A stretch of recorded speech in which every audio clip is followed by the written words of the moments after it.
por ejemplo, de los expedientes de contratación, de los proyectos, del expediente técnico, por ejemplo, de obra, la entidad debe preocuparse de que debe haber una adecuada formulación. Hay un ejemplo claro de un precepto dentro de la norma que dice que debe haber una adecuada formulación del expediente técnico de obra, de manera tal que se evite reformulaciones futuras por errores u omisiones que afecten el proyecto, ¿no? Lo dicen en el quinto párrafo que aparece del artículo 13 de la ley. Y ahí, por ejemplo, nos da un ejemplo claro que efectivamente la ley prevé la posibilidad de que se reformule incluso hasta el proyecto de inversión, hasta el expediente técnico de obra.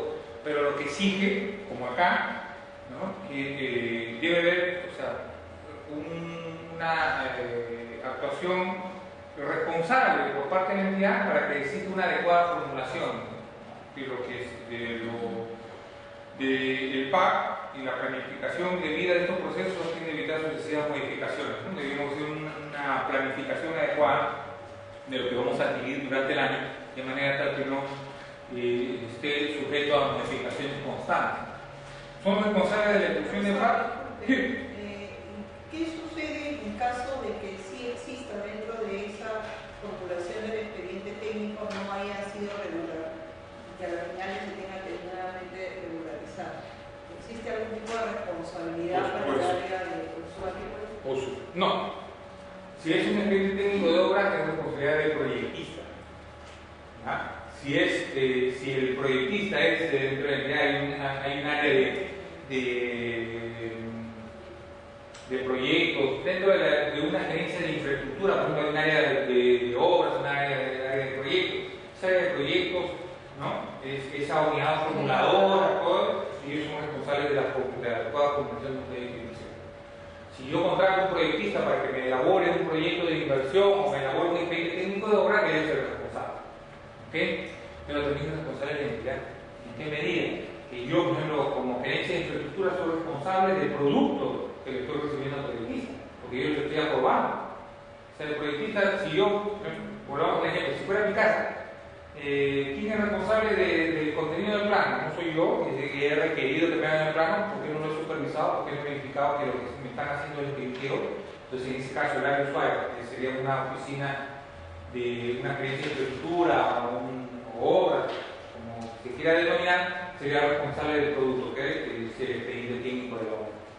Tienen que supervisar. ¿Qué es lo que pasa? De lo común, encargo la ejecución o la elaboración de un expediente técnico de obra, y el proyectista, en vez de ir al campo, yo mucho le bromeo respecto a eso, pero muchas veces se me ocurre, agarran el Google Earth y ven el área y ya con y ahí hacen el plan, listo.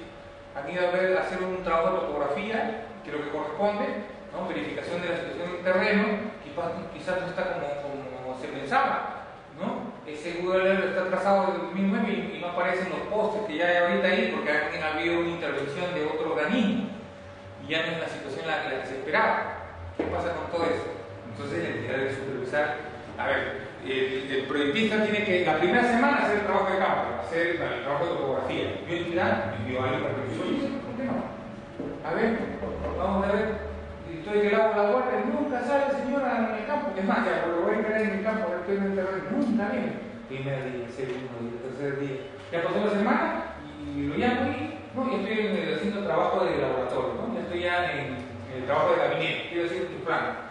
Oye, ¿y el trabajo de topografía cómo lo haces? Al final será. Imposible, ¿no? Primero tiene que ser el campo. ¿Ok?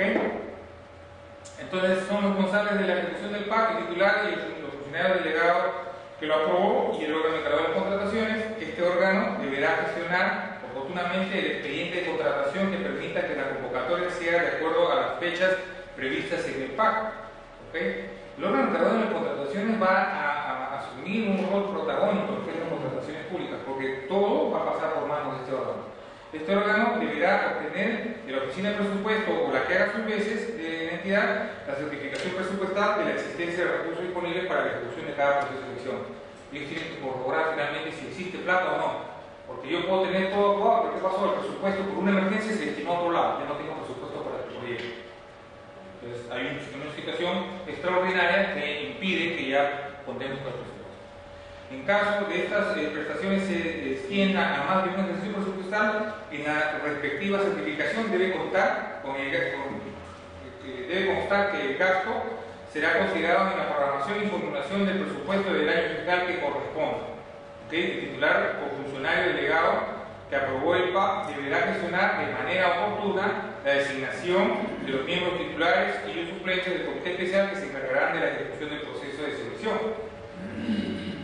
Entonces, esta etapa de ejecución del PAC implica ya, ¿no?, gestiones a nivel del órgano encargado de las contrataciones, y finalmente materializar la ejecución de este PAC implica que el órgano encargado de las contrataciones asuma el proceso de selección, en el caso de menores cuantías o adjudicaciones directas, o se haga la designación de los miembros de un comité especial ad hoc o permanente para que lleve a cabo la ejecución de este PAC.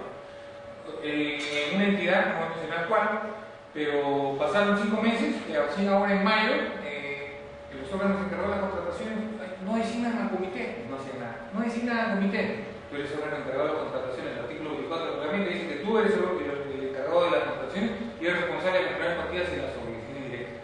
¿Por qué no avanzas con eso?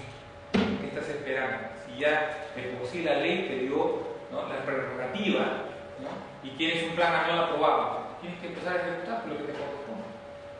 ¿Ok? Supervisión del PAC es responsabilidad titular o del funcionario delegado para aprobar el PAC y del órgano encargado de las contrataciones. Y la supervisión, ¿no?, se supervisará la elaboración, aprobación, publicación, difusión y ejecución del PAC sin perjuicio de lo que corresponda a la oficina de control institucional, ¿no?, o a otra oficina de control administrativa. Incluso ahora el OCE también tiene prerrogativas para, de manera aleatoria, como puede ser un órgano o una oficina de control institucional, pedir información sobre algún proceso de selección y me puede advertir quizás algún activo de alguna irregularidad o un perjuicio que se pueda causar al incidente.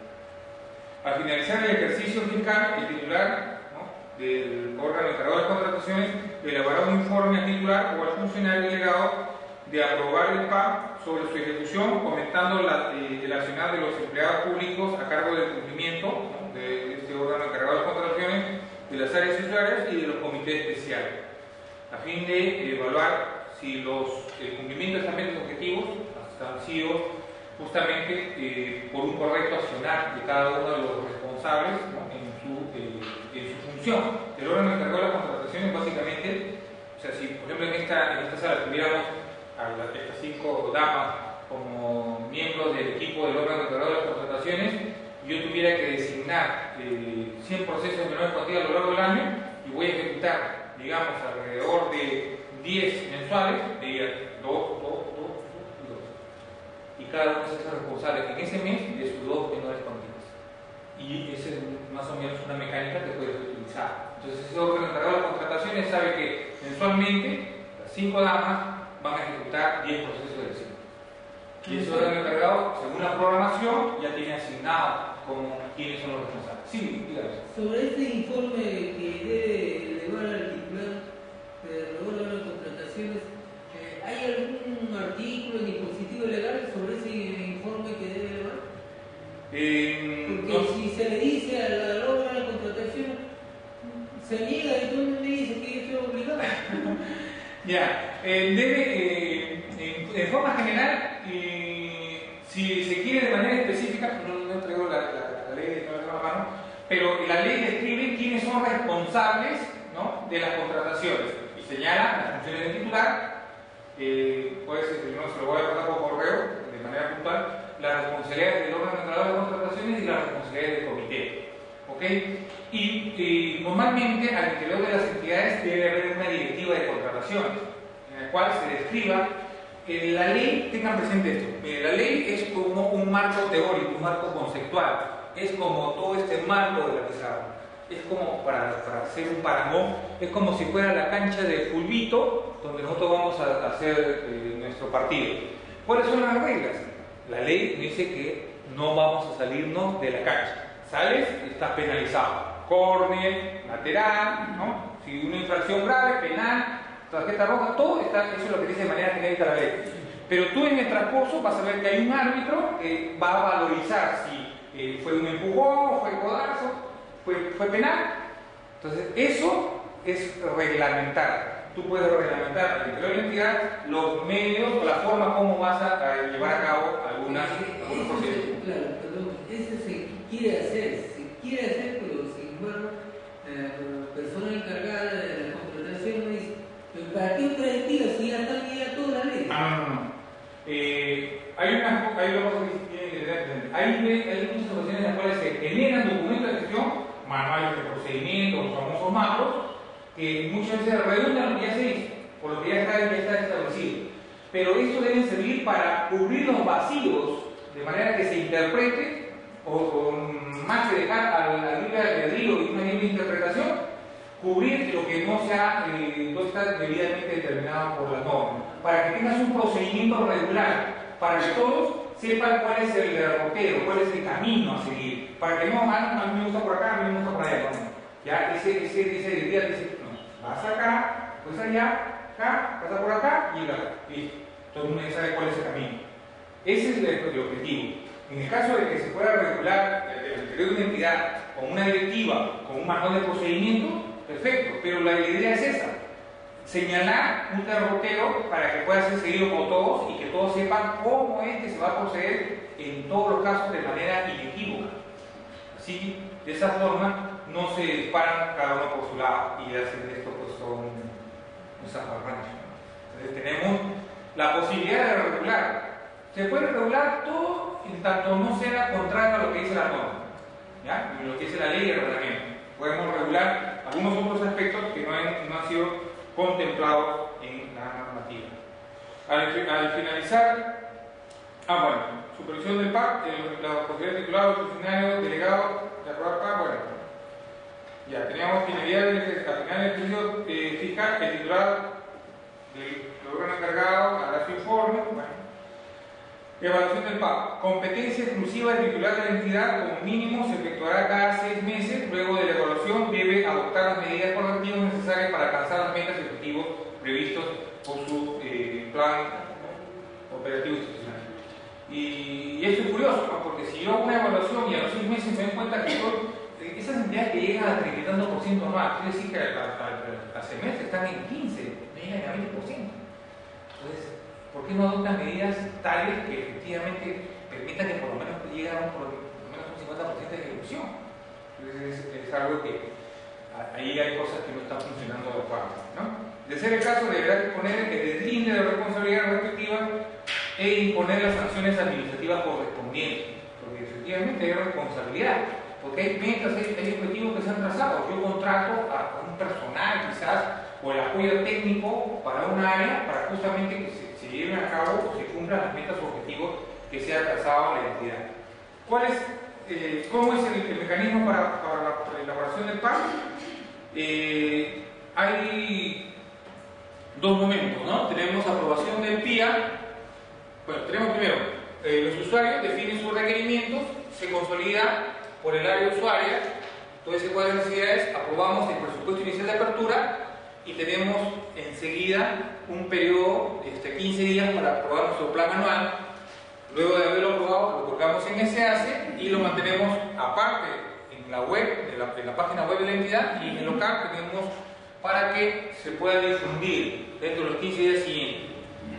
Esto nos va a permitir, de manera transparente, poder hacer llegar a todos los posibles proveedores, a las personas que estén interesadas en satisfacer, ¿no?, o participar en el proceso de elección para satisfacer las necesidades de la entidad, que puedan participar en los procesos de selección que haya programado en ese plan anual, ¿no? Y de acuerdo a su rubro, especialidad, a su proveedor de útiles de escritorio, sepa en qué momento, en qué mes se ha programado la convocatoria para estar alerta y participar de manera efectiva en esos procesos de elección.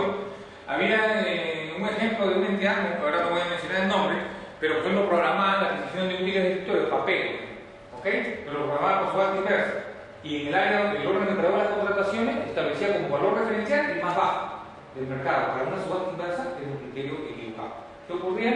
Los proveedores lo registraban, pero nunca participaban. Les declaraban desierto su proceso, porque el criterio no era el mejor. ¿Cómo voy a meter una subasta inversa con un valor referencial bajo? Si de por sí una subasta inversa permite que yo oferte no para arriba, sino que oferte con decremento, eso quiere decir que voy a bajar el precio. Y si por ejemplo la señorita oferta por 20, la siguiente oferta por 19.50, la siguiente por 19, la siguiente por 18, perdón, 18, 17.50 y así. Entonces en una ronda el precio que estaba en 20 puede quedar en 16. Y ya cuál es el negocio, ¿no? Por esa razón es importante que se evalúe adecuadamente qué es lo que se pretende comprar y a qué precio voy a lanzarlo para que incentivar la mayor participación de proveedores en mi proceso de selección. La ley 29876, que es la ley que modifica la ley de contrataciones del Estado, nos señalaba que había una prohibición de fraccionamiento. Queda prohibido fraccionar con el objeto de evitar el tipo de proceso que corresponda. Muchas veces, pues, hay que ponerle un poquito menos para que sea menor cuantía, ¿no? Lo hacemos en 2 días. No funciona, ¿ya? O sea, tiene que salir por lo que realmente es. No, mejor en 2 partes. Un proceso para el servicio, uno para evaluación y otro para, ¿no? Entonces, hay que tener cuidado. La única manera como funcione esto y que no sea fraccionamiento es cuando yo compro por convenio marco. Aunque no sé si un ejemplo, por ejemplo, de fraccionamiento, ahí la entidad usuaria hace una adquisición de uniformes para la policía municipal, ¿Qué hizo? Primero casaca, después pantalón. Ya, para hacerse requerimientos por local, pitos, todo, ya, por 93.000. Después bajan, por primer presupuesto bajan a 49.000. Se baja a 49.000. Ya estamos cerca de la media.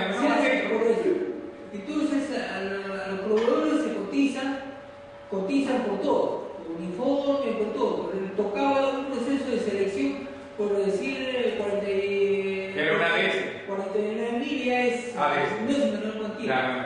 Pero entonces lo dividen en ítem para qué? Uno, uniformes, pantalones y otro pitos.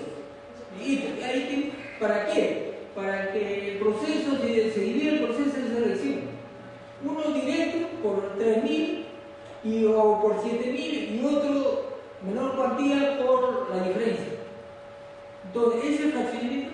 Claro, porque hay una guarda de relación, todos los sites que son objeto de un proceso tienen relación o están vinculados entre sí. Claro. Entonces deberían haber salido como un proceso de selección único por relación directa, claro, por paquete si se corresponde, ¿no? Entonces eso tiene que evaluarse para no caer en eso de fraccionamiento. En ese caso sí. Claro, los pitos, todo eso forma parte del uniforme, ¿no es cierto? Claro. Gracias. Ok.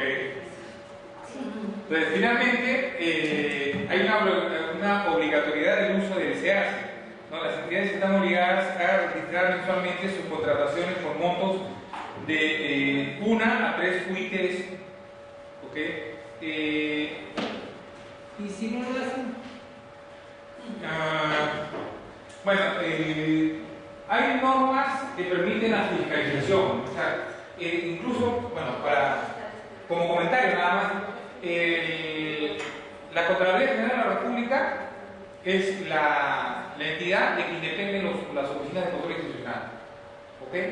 Y hace unos meses, no sé, cerca de medio año creo que estuvo convocando como a 300 y tantos jefes de oficinas de control institucional, para que se den cuenta que no es suficiente la cantidad de servidores funcionarios que tienen para poder hacer el control. Los controles son aleatorios, no hay forma de que hagan un seguimiento así específico de tu procedimiento, salvo en algunas entidades cuya organización están, que necesariamente tienen o cuentan con una oficina de control institucional interior, ¿no? Por ejemplo, el PRONA, el Ministerio de Cultura, las municipalidades tienen su oficina de control institucional, pero hay otras que no tienen. Entonces, y es más difícil el control. Pero debe haber un cuidado de llevar a cabo procedimientos de manera regular, convocarlos a través del SEACE y publicar los contratos y lo que todo lo que exige la normativa de contratación del Estado. Bueno, el día de hoy hemos iniciado con un panorama general de lo que es el presupuesto, el planeamiento y las contrataciones. La próxima clase van a seguir desarrollando ya aspectos más puntuales respecto al proceso de selección. Gracias por participar el día de hoy. Gracias.